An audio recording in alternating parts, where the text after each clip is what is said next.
Muy buenas tardes. Payroll Plus, simplificando la nómina en México, y Eslabón, soluciones tecnológicas en capital humano, agradecen su participación en el webinar Conoce la deducibilidad de la nómina de acuerdo al CFDI.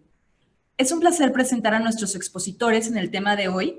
Bienvenida Ruth Salazar, quien es auditor interno en Eslabón, empresa enfocada al desarrollo de software para la administración del capital humano. Bienvenido Rolando Díaz, asociado laboral en Payroll Plus, empresa dedicada a brindar asesoría y soluciones en el procesamiento integral de la nómina, seguridad social e impuestos. Les comentamos que la siguiente presentación será una explicación concisa, sin agotar el tema en cuestión, ya que pretendemos exponer un panorama general al respecto.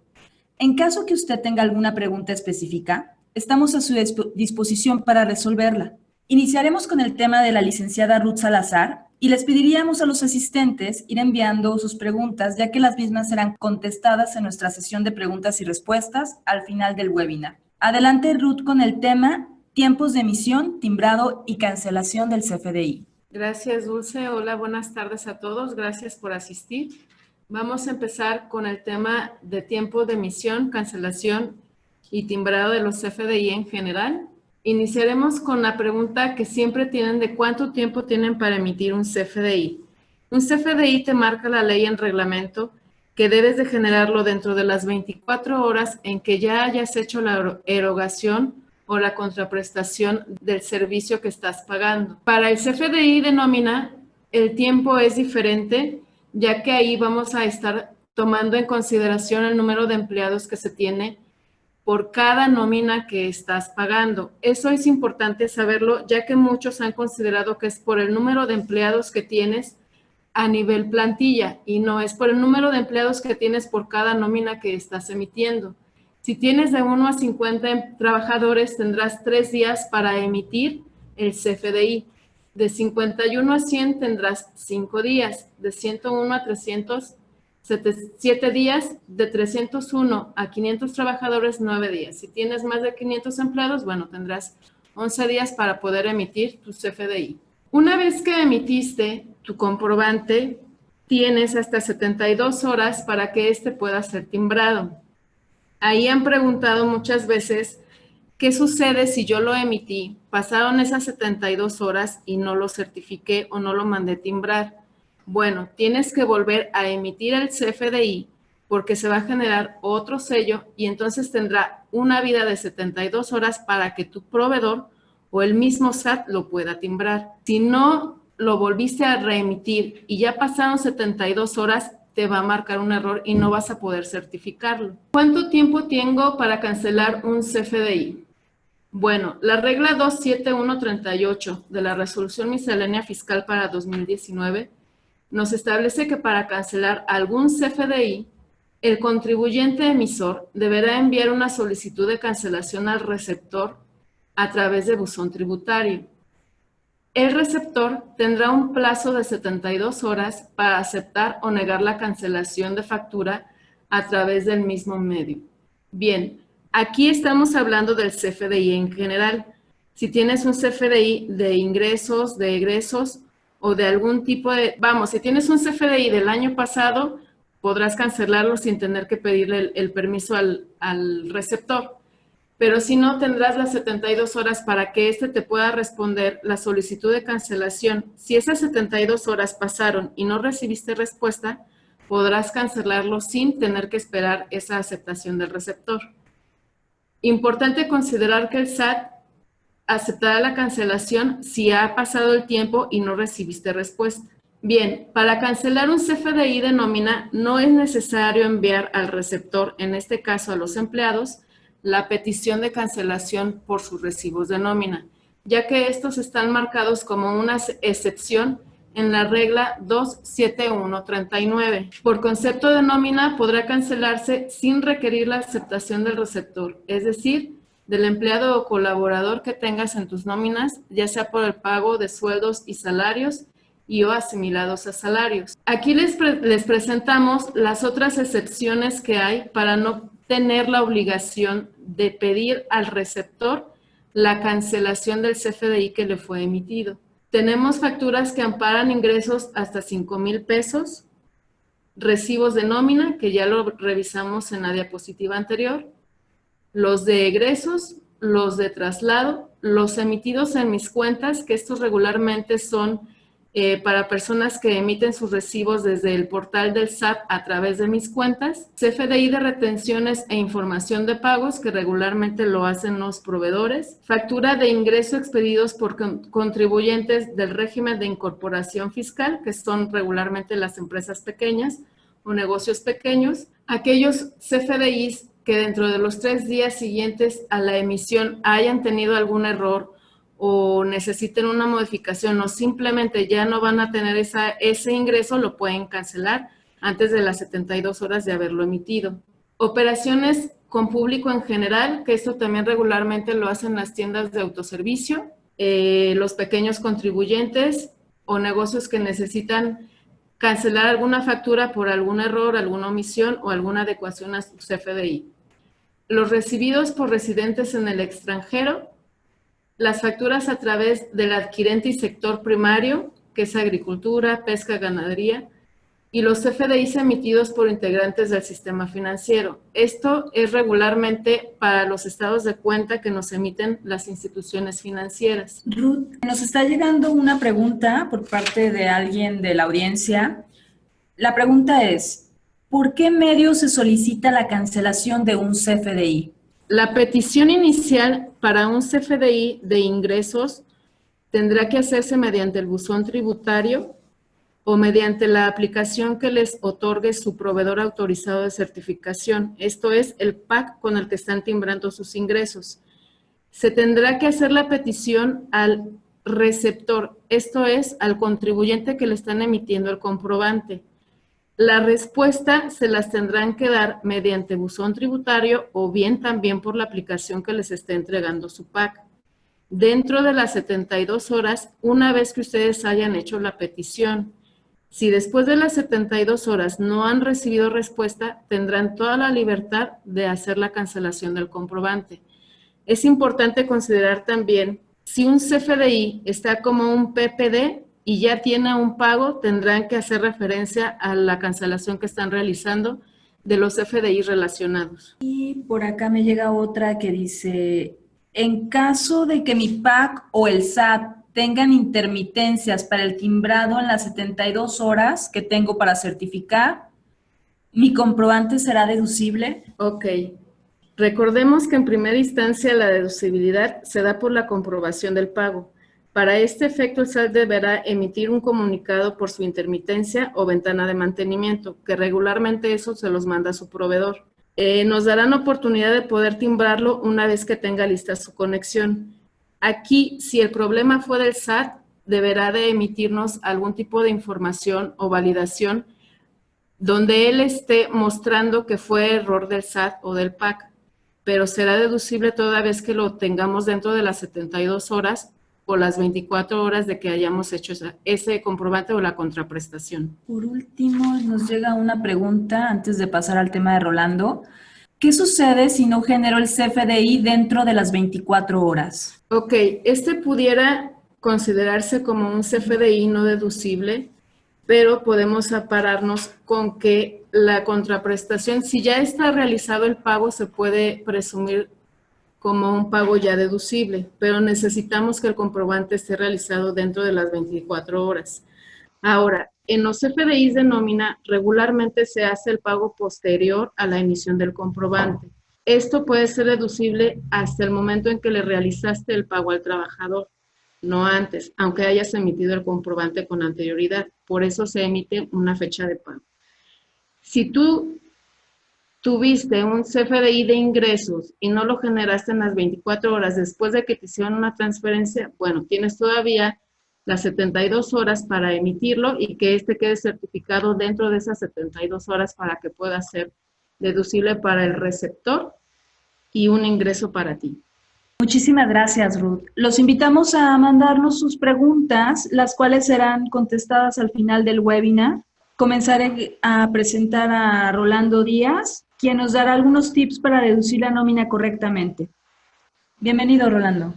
Gracias, buenas tardes a todos por acompañarnos en esta sesión técnica. Pues ahora vamos a platicar sobre los temas de cómo deducir la nómina. Hemos hecho un compendio de 7 tips que creemos importante dar a conocer para de manera rápida, muy concreta, poder asegurarnos de esta deducción que a todos nos interesa.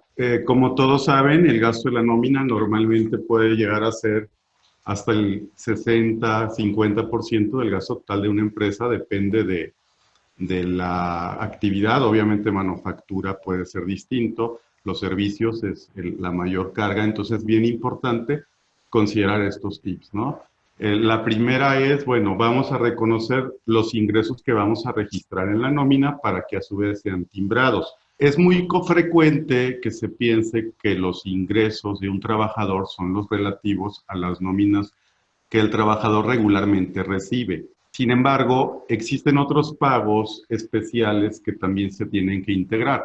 Por ejemplo, el pago de la PTU que hacemos en mayo, bueno, es también una remuneración que tenemos que incluir en una nómina y por lo tanto generarle un timbrado, así como también el aguinaldo es otra de los pagos de nómina que si bien no son regulares, pues en un año se tienen que generar de manera obligatoria. Además de estas remuneraciones que son los sueldos regulares y las prestaciones o el derecho como es la PTU que tiene el trabajador de recibirlo, existen algunas otras remuneraciones que los trabajadores perciben, que puede ser además de en dinero, en especie o incluso también en servicios. Prestaciones como los seguros de vida, la previsión social, en donde pueden incluirse muchos conceptos, los vales de despensa, todas estas remuneraciones hay que reconocerlas, registrarlas y generar un timbrado.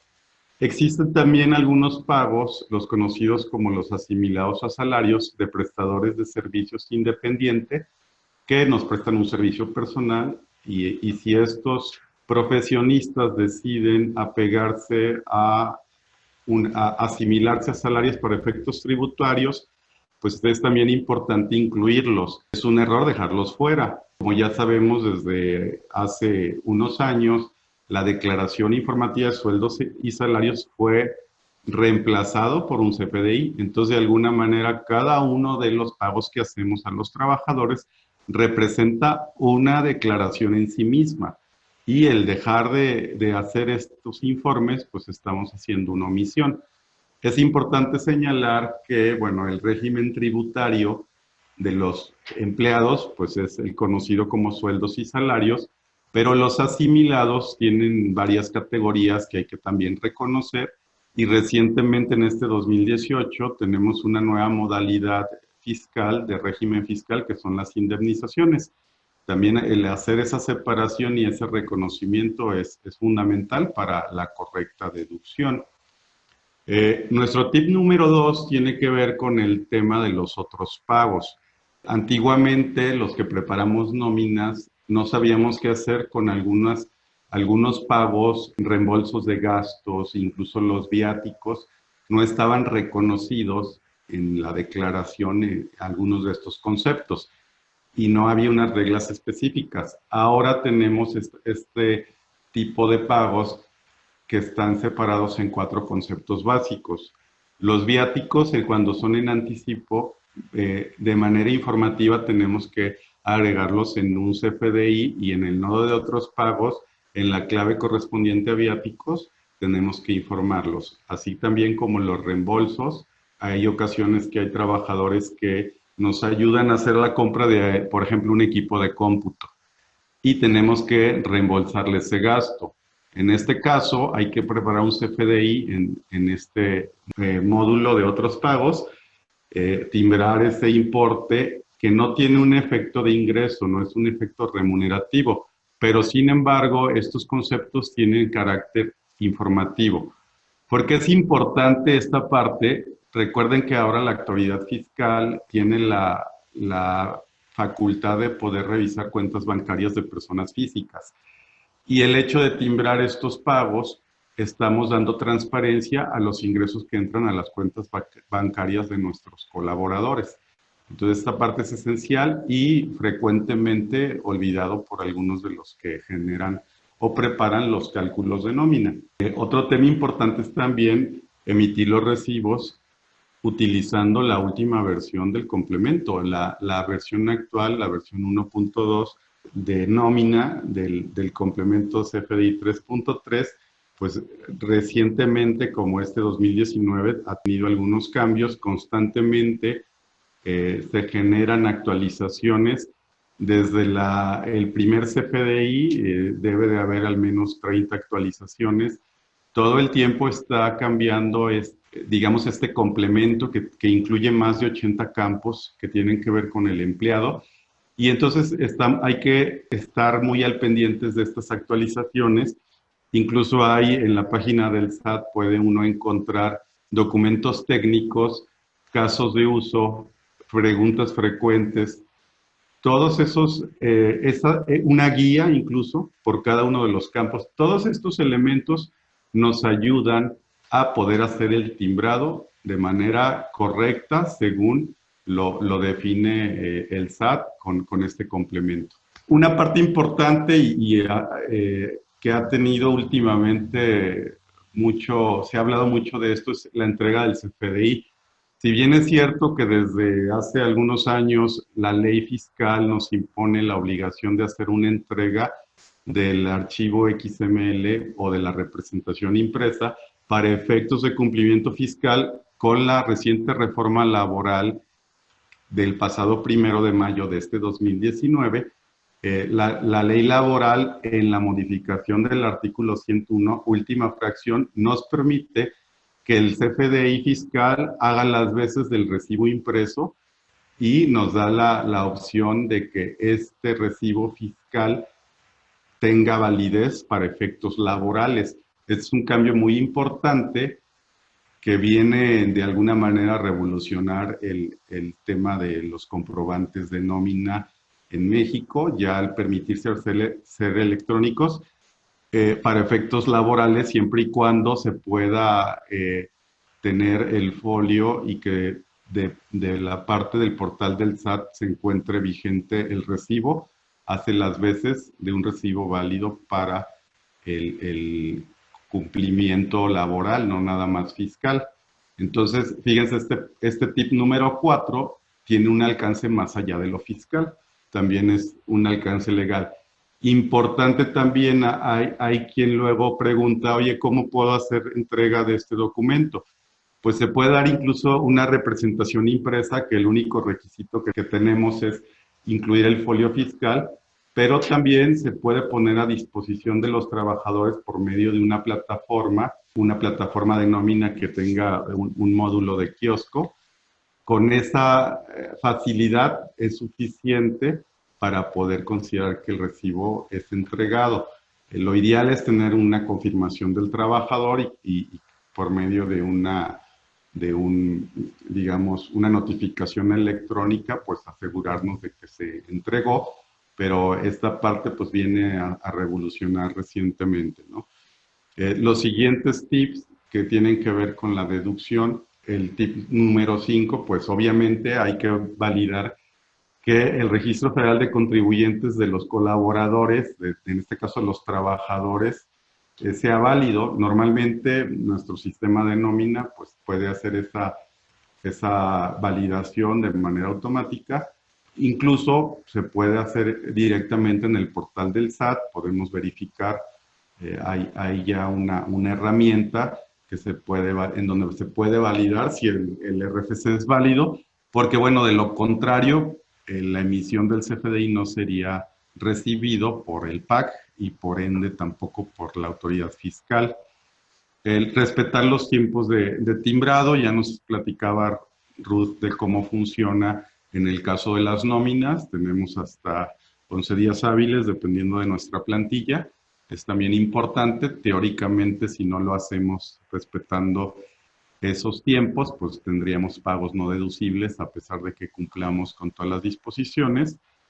Y bueno, otro de los puntos importantes, y es más bien una recomendación, una precaución, es que hay que considerar que para efectos de fiscalización de todas las autoridades que en este caso tienen que ver con las nóminas, como es el SAT, el Seguro Social y las tesorerías estatales, ya están considerando desde hace al menos 3 o 4 años el timbrado de los FDIs como un elemento de prueba para ver si se están cumpliendo o no con los requisitos o con las obligaciones, sobre todo de pagos, de los empleadores.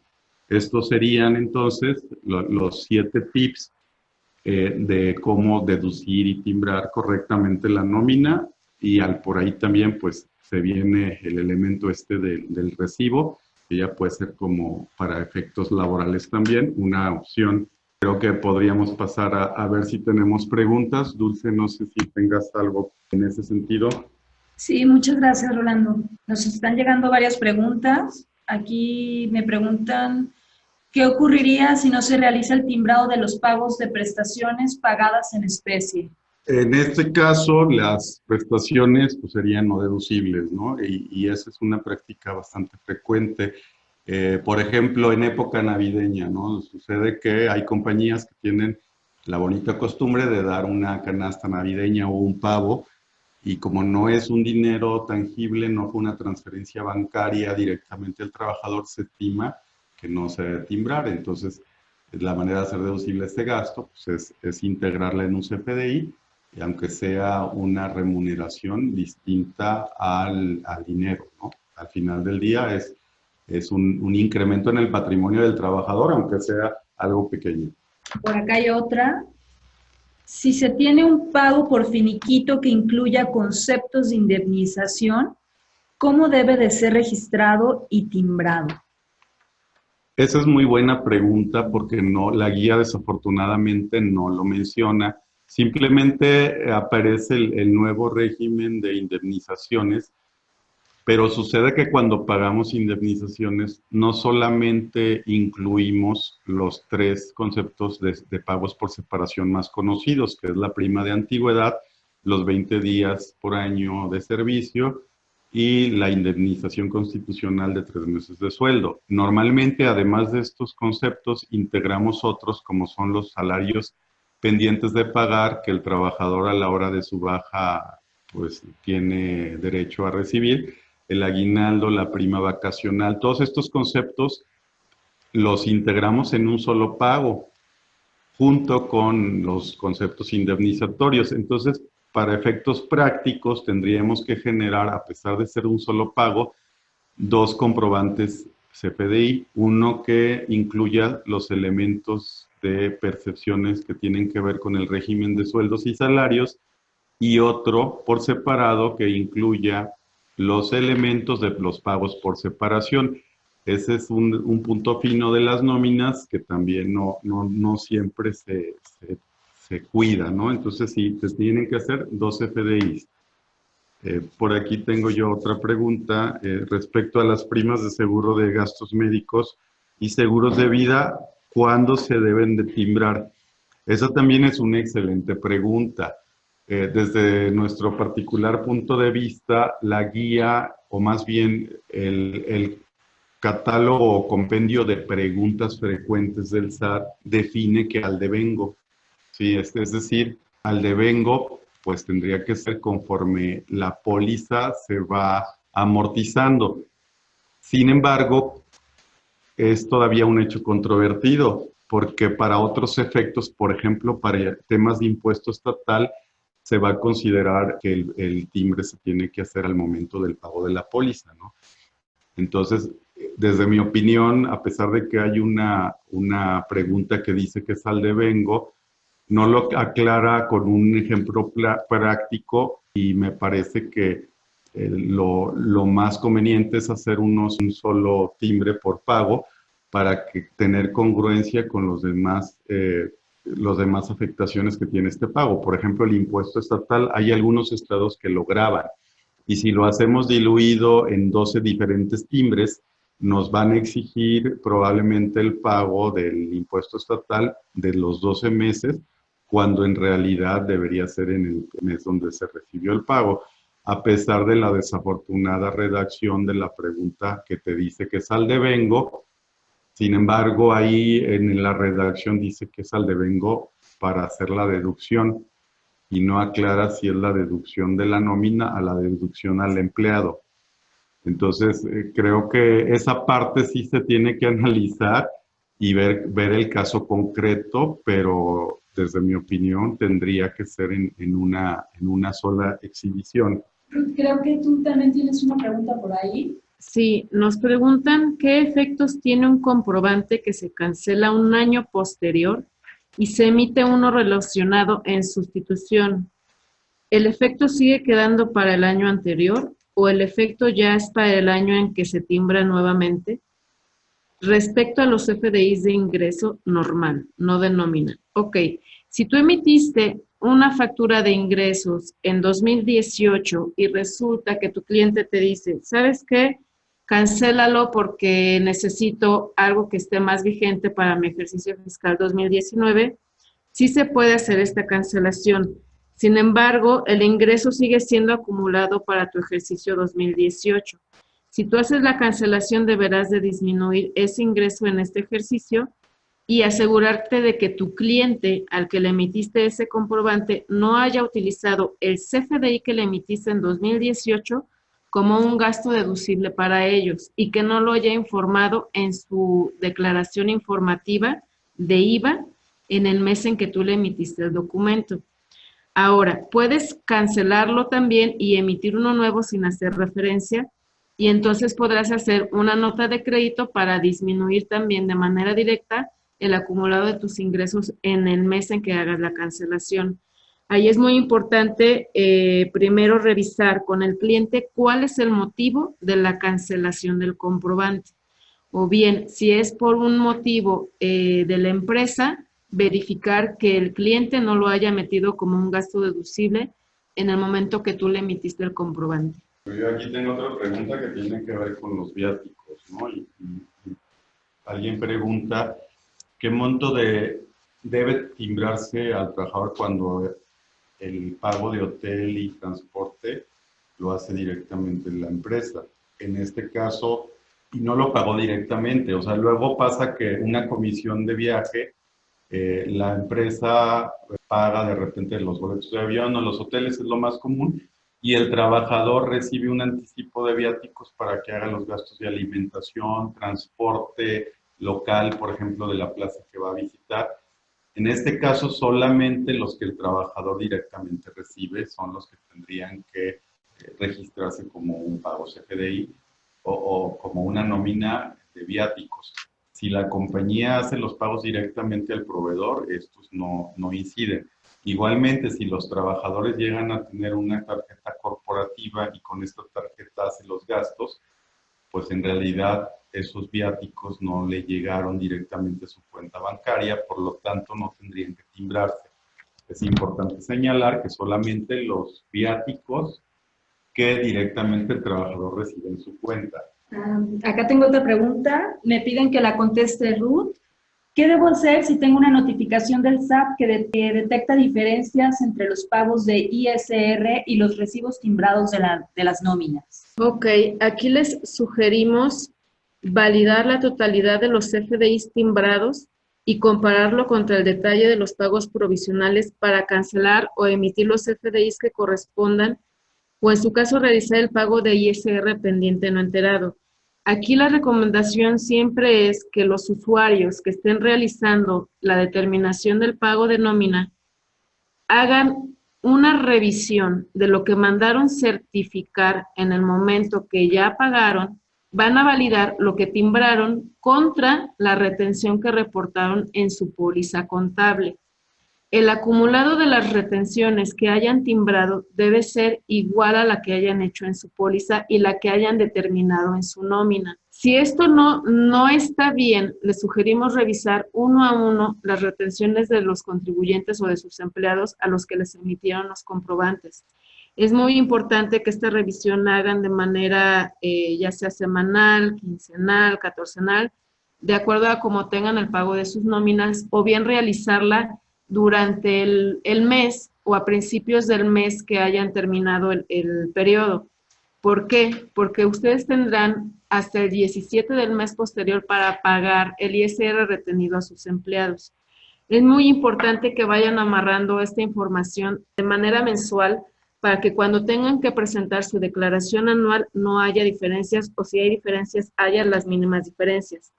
Adicional a que esto les va a ayudar a hacer una provisión o una detección para su acumulado anual para el cálculo de retención de ISR de los trabajadores. Voy a pasar a otra pregunta que nos hicieron aquí. ¿Cómo definir si a un trabajador le tengo que pagar un sueldo o como asimilado a salarios? ¿Qué diferencia hay entre estas figuras?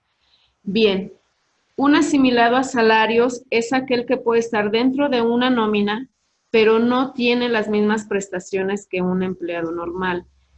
Una nómina o un sueldo y salario sí lleva prestaciones, lleva previsiones sociales y lleva otro tipo de conceptos. Una diferencia que es muy común es que el cálculo para un asimilado a salario solamente llevará el ingreso por el asimilado a salario menos una retención. No debe haber otros conceptos dentro de sus recibos, no debe haber otros conceptos dentro de esos cálculos de nómina, excepto si hacen algún tipo de pago de viáticos o algunas prestaciones que vayan por parte de terceros. Y las nóminas de sueldos y salarios regularmente van a llevar su sueldo, algunas bonificaciones, algunas comisiones u otro tipo de percepciones que puedan encontrar en el catálogo de percepciones del SAT. Hay una muy buena pregunta, me parece. Alguien nos comenta que cómo debe de reflejar el centavo que recientemente se añadió en el complemento para el subsidio. Se da un efecto muy interesante.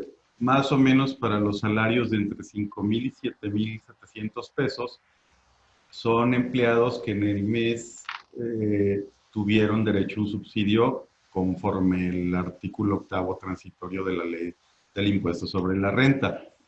Y anteriormente el complemento no contemplaba registrar el subsidio acreditable.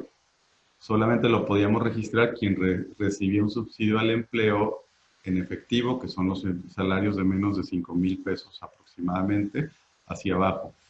En este caso nos impuso la guía la obligación de reflejar ese subsidio y agregar un centavo en el nodo de otros pagos del subsidio acreditable. Alguien comenta que si ese centavo pues es solo informativo y que no me debe afectar el neto, y creo que es muy buena pregunta. En la práctica luego no sabemos qué hacer, pero yo creo que sí debe de afectar el neto. ¿Por qué? Porque al final el nodo de sueldos o de percepciones más el nodo de otros pagos debe ser un total que, sumadas todas las percepciones, nos cuadre con ese total. Entonces es imposible dejar o ponerlo como un dato informativo. Invariablemente nos va a afectar en un centavo en el pago del trabajador. O sea, un centavo a favor del trabajador. Podrá parecer poquito, pero en nóminas muy grandes, en un año pueden ser 4 o 5 mil pesos que pagamos de más por ese centavo adicional.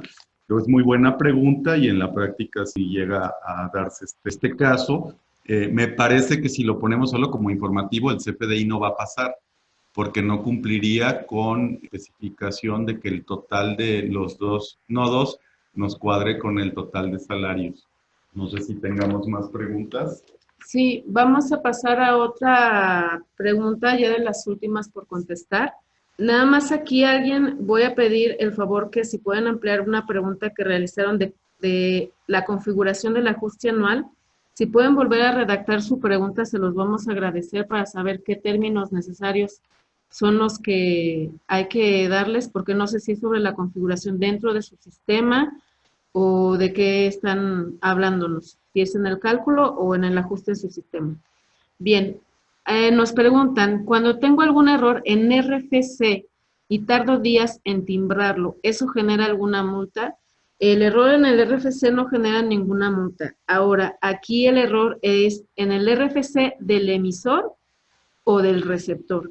Acordemos que el SAT maneja una lista de RFCs activos o vigentes y es la misma que comparte con nuestros proveedores autorizados de certificación. Si no está el RFC dentro de ese listado, el contribuyente que no está en el listado deberá verificar con el SAT directamente por qué no está en esa lista, siendo el empleado o sea quien está emitiendo el documento. Si el error es porque nosotros pusimos de una manera incorrecta el RFC del empleado, tampoco genera ninguna multa. Aquí lo que le sugerimos es cancela ese CFDI, emite uno nuevo y haz referencia al que estás cancelando para que éste sustituya al anterior. No sé si tenemos tiempo para más, una pregunta más. Sí, una pregunta más, Rolando. Sí, tiene que ver con el fondo de ahorro. El fondo de ahorro no lo administra la empresa, se debe timbrar en caso afirmativo, ¿cuánto? ¿La parte patronal o todo? La parte patronal la debemos de timbrar, pero no de manera anualizada, en cada nómina, ¿sí?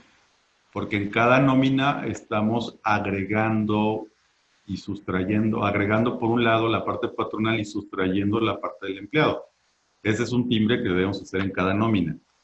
Si no lo administra la empresa, que de hecho esa es la disposición, es que no lo administra la empresa. Si la administra la empresa directamente, no es un fondo de ahorro deducible. Si no lo administra la empresa, el pago anual normalmente lo hace la administradora del fondo. Ese pago anual, si lo hace directamente la administradora, no se timbra.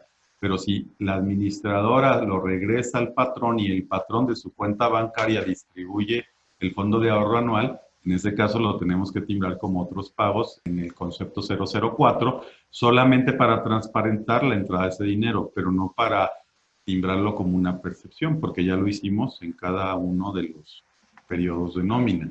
Muchísimas gracias, Rolando, Ruth. A continuación les vamos a poner a los asistentes con los datos de contacto de Ruth y Rolando. Pues hemos llegado al final de este webinar, Payroll Plus, simplificando la nómina en México, y Eslabón, Soluciones Tecnológicas en Capital Humano, agradecen nuevamente su interés y quedan a su disposición ante cualquier duda o consultoría que requieran. Les recuerdo que los contactos de Ruth Salazar es ruths@eslabon.com.mx y el contacto de Rolando Díaz es rolando.diaz@payrollplus.mx. Muchas gracias, Ruth y Rolando. Gracias a todos por participar. Buenas tardes. Hasta luego. Manden sus preguntas si quedaron adicionales. Gracias.